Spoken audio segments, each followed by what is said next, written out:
So, picking back up, we had dealt with the first topic, which is the history of cognitive science, including the history of philosophy of mind and the history of psychology of mind. We do things fast. We started our next big topic, because they're all big when you do an introductory module, and that's language. And of course, we can't do justice to this theme. We were tracing a broad path as to how the academic study of language progressed from concerns, philological concerns with textual exegesis, scripture interpretation, foreign language translation, classical grammar, and such terms, none of which is strictly scientific, but all lent itself to the development of specialization in language in academic circles. And then at the end of the 19th century, around the same time that psychology was being born, so the study of language was emerging as a scientific topic, and we're going to gloss over everything and just regard the first half of the 20th century as the structuralist period, the second half as the generative period, and we're in the 21st century, so nobody knows what's going on anymore. In the structuralist period, we pointed out that in keeping with what was going on in very many other sciences, there was a desire to organize an awful lot of empirical observations, an awful lot of known phenomena, which, if they were viewed in the right systematic way, seemed to make more sense. So I compared the periodic table of the elements down there, which is from 1871, well, not in that form, but more or less, with the International Phonetic Alphabet. There's the most recent version for the consonants, which is an organization of the sound elements, hypothetically, of any given language, although whether that works in practice is something we'll have to say the jury is out on. Ferdinand de Saussure was the main character here, and in order for this systematic structuralist approach to work, it was necessary to distinguish strongly between those elements that one considered as belonging to a linguistic system and those that didn't. This is a very artificial cleavage, as we'll see. But it dominated not only the first half, but also the second half of 20th century linguistics. And when we did the history, we noted that around the middle of the 20th century, we had this big transition in how psychology was done, and at this point, the role of linguistics changed. An important landmark, although it's only a landmark, it didn't cause too much, is the debate between Skinner, who was a behavioral psychologist who had tried to provide an account of language in his book Verbal Behavior, and the stinging rejoinder by what was then a young Noam Chomsky, who emphasized that a behaviorist approach that regarded language as merely the acquisition of a set of habits in order to respond in a certain way to a stimulus of a certain kind, the stimulus-response paradigm, was grotesquely inefficient.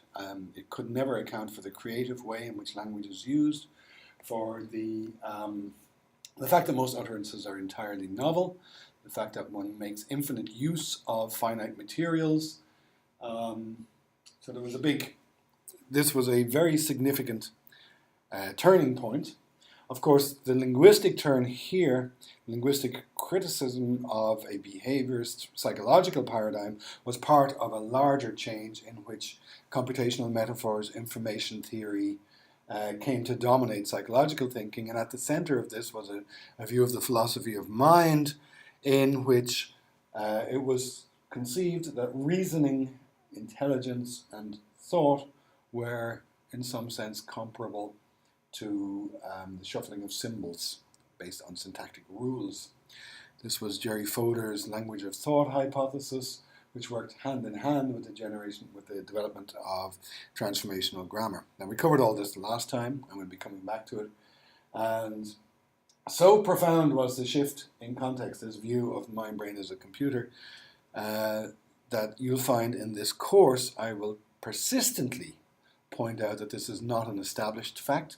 This is a framework that became very popular from about 1950 on and is becoming increasingly less popular. That is, there are alternatives to this. I myself reject this view completely. But it is strong. It still is very, very dominant, but it's important that one recognizes that there are multiple alternative frameworks. The way language was conceived this time, in that second half of the 20th century, valorized a particular approach to structure. And the subdisciplines of semantics, syntax, morphology, and phonology that I've put the box around, this does not by any means exhaust the number of ways in which one can approach language. So we mentioned all the other ways there, and we'll see some other ways today. But these did come to occupy a very central place in the academic study of language, and we saw that the establishment of linguistics departments across the United States in the 1960s was funded by the military's desire to enable speech-to-speech translation, which was believed to be a distal goal in reach through the insights of generative grammar. Nobody believes that anymore. The theoretical linguistics has not produced the results that the military desired. The progress that has been made on that front has been made from an entirely different quarter, which is using machine learning methods on vast databases with very little theory behind them. And so whether this still should be regarded as the core of academic linguistics or not, I'm not sure. When we started walking through it the last day, we looked at pragmatics, which looked at language use in context. I've taken it outside of the box here because it's not based solely on on symbol manipulation, algorithmic symbol manipulation. It's based on an understanding of context and human intention. Semantics, on the other hand, is based solely with formal properties of symbols within a formal system.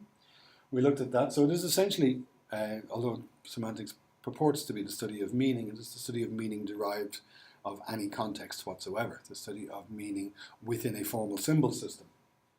And it takes all its cues, of course, from syntax, which lies at the very heart of this. This was Chomsky's original discipline, and Chomsky had studied formal languages, computer languages, mathematical languages, if you like, and used those insights, turned those insights on natural language in order to try to account for sequencing restrictions which distinguish between grammatical and ungrammatical sentences, and which laid bare relations between sentences which might be different on the surface, but which said underlyingly the same thing. So relating something like I gave John the ball to I gave the ball to John, which differ on the surface but clearly are expressing the same kind of thought.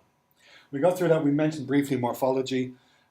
Syntax is, of course, the sequencing of words, but the notion of a word itself is somewhat complex. Words don't exist in any clear form in some languages, such as Chinese or German. Well, they do exist in German, but the words are much more fluid in German. They're strung together on the fly from smaller parts which can be combined in a way that's quite impossible in English. So you end up with these big monster words with 27 subparts. So morphology and syntax belong together. The only boundary issue there is with regard to this notional structure of a word. They're both dealing with elements, symbolic elements, which have meaning within a symbol system and which are rearranged or structured according to rules. We got down to, but didn't address phonology, which we'll turn to now. So that's as far as we got. You up to date?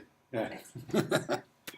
So phonology deals with the systematic organization of sounds within a language. It's the first of two disciplines that we look at that deal with sound and language.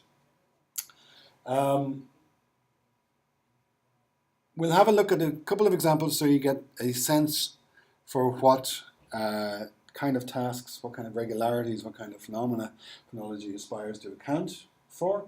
Intuitively, we can make our own phonological knowledge manifest by, for example, considering which words might be potential words of English. So those four words there are not English words: scraw, stlomp, pfiff, and poink.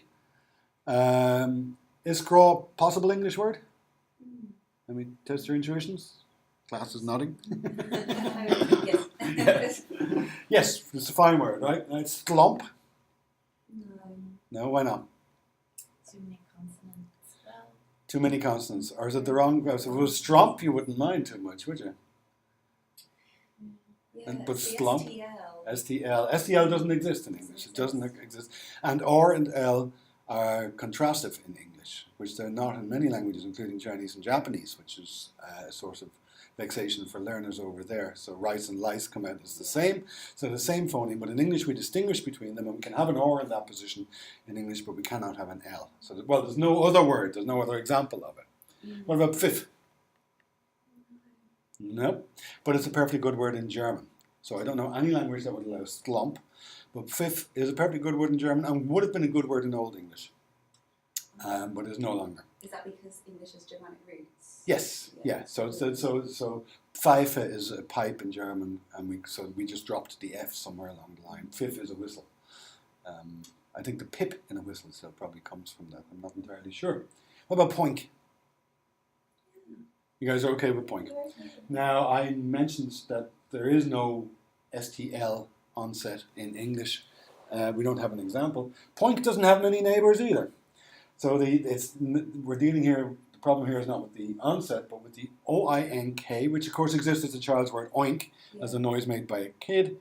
Whether the word boink is a word, I'm not quite sure, and that's it. So poink would be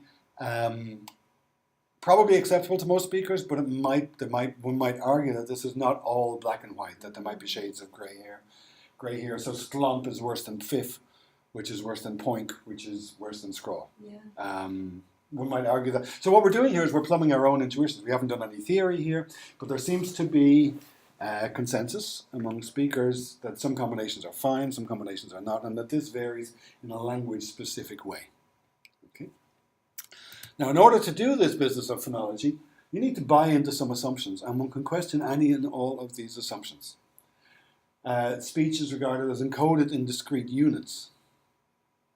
So these are, we had sequences of sounds there. Whether those sequences can be arranged in a string, like letters can be, or whether they have to be considered in parallel, is a technical issue phonologists deal with it. So there's no necessary assumption that these can be ordered like beads on a string. If you consider, for example, the role of what we might call consonants and vowels in Chinese together with the role of tones, what you find is that tones and these sounds are going on in parallel, so we'll need parallel structures there. So phonology is not simply, it's not like writing. It's not the same thing as writing.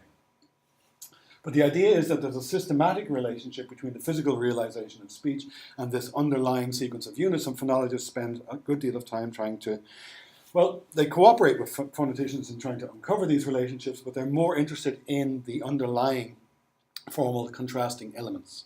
Is this a high tone, a low tone? Is that a bilabial plosive or a bilabial fricative, or is it some other kind of sound? In doing so, they're making use of categorical distinctions. And I pointed out that this goes back to the start of the discipline of linguistics, where the idea that one could study language as a formal system meant enforcing a strict distinction between aspects of spoken language communication which were categorical and aspects which were not. That is, and the categorical aspects were deemed to be linguistic because they admitted of this kind of systematic treatment.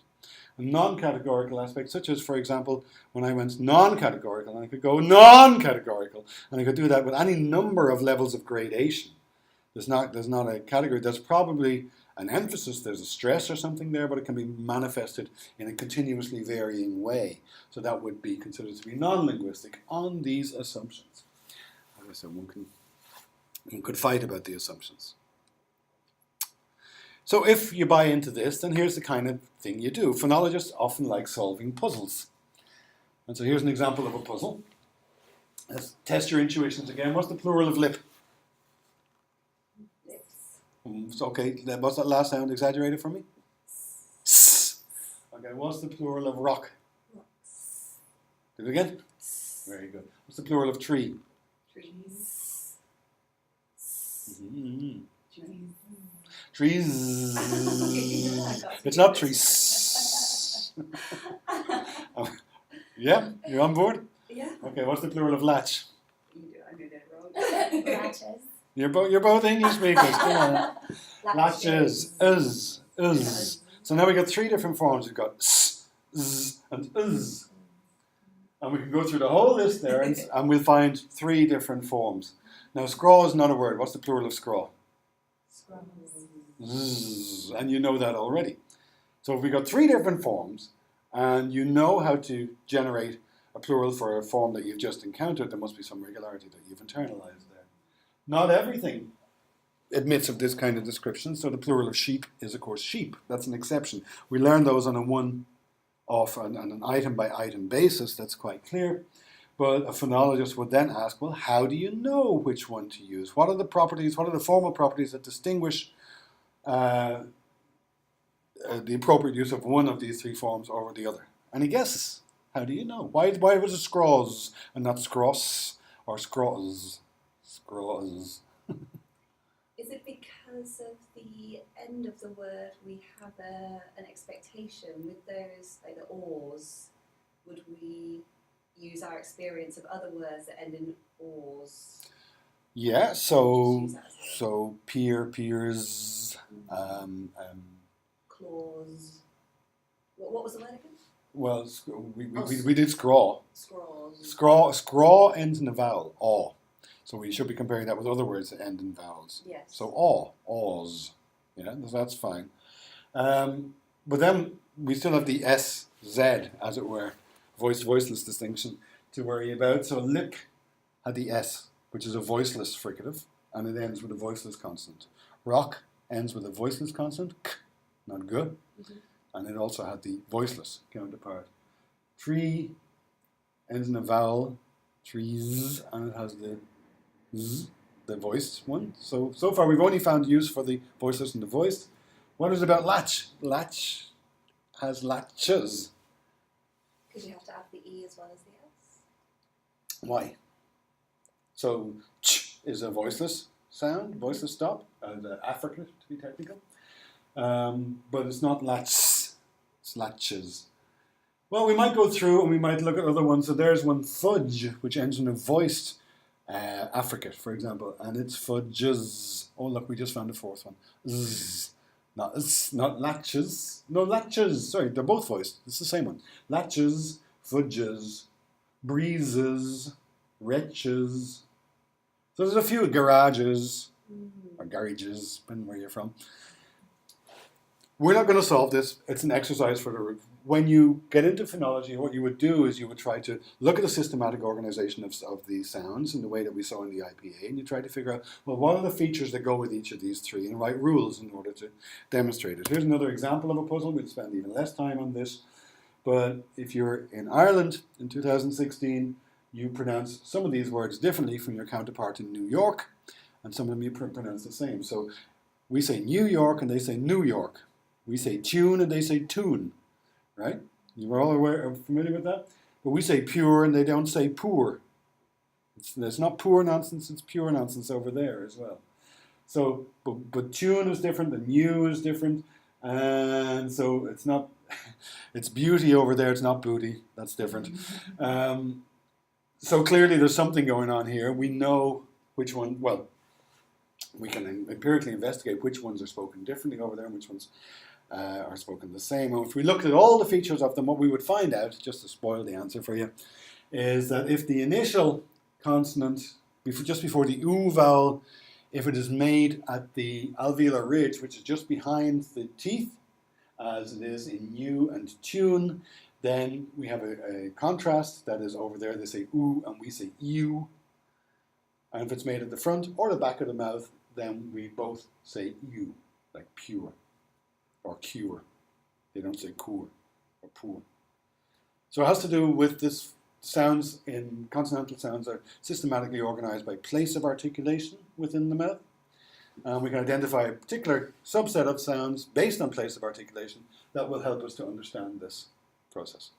And would that be the same within different Irish accents as well and different American accents? This particular contrast, this applies only to northeast United States. So even if you go down to Texas, they might be different. I'm not sure where the boundaries of this particular instance are. And for any given regularity or contrast that exists, you might ask, well, where do they do it, where do they not do it? And it's a very interesting piece of something called social linguistics is, for example, to draw those boundaries. Is it geographic or is it socioeconomic? For example, there's huge socioeconomic differences. The greatest dialect variation you'll find in Dublin is based on socioeconomics and not based on postcode, for example. So that's phonology. It has to do with sound, and undergraduates get terribly confused because we have another discipline that deals with sound, which is phonetics, and it's very, very different. When I presented the heart the dead heart of modern linguistics. We had semantics, syntax, morphology, and phonology all inside a box. Phonetics was outside that box because it is not dealing simply with manipulation of symbols, abstract symbols.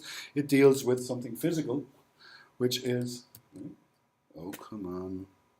Sorry, my slides are misbehaving. Let me just pause for a second.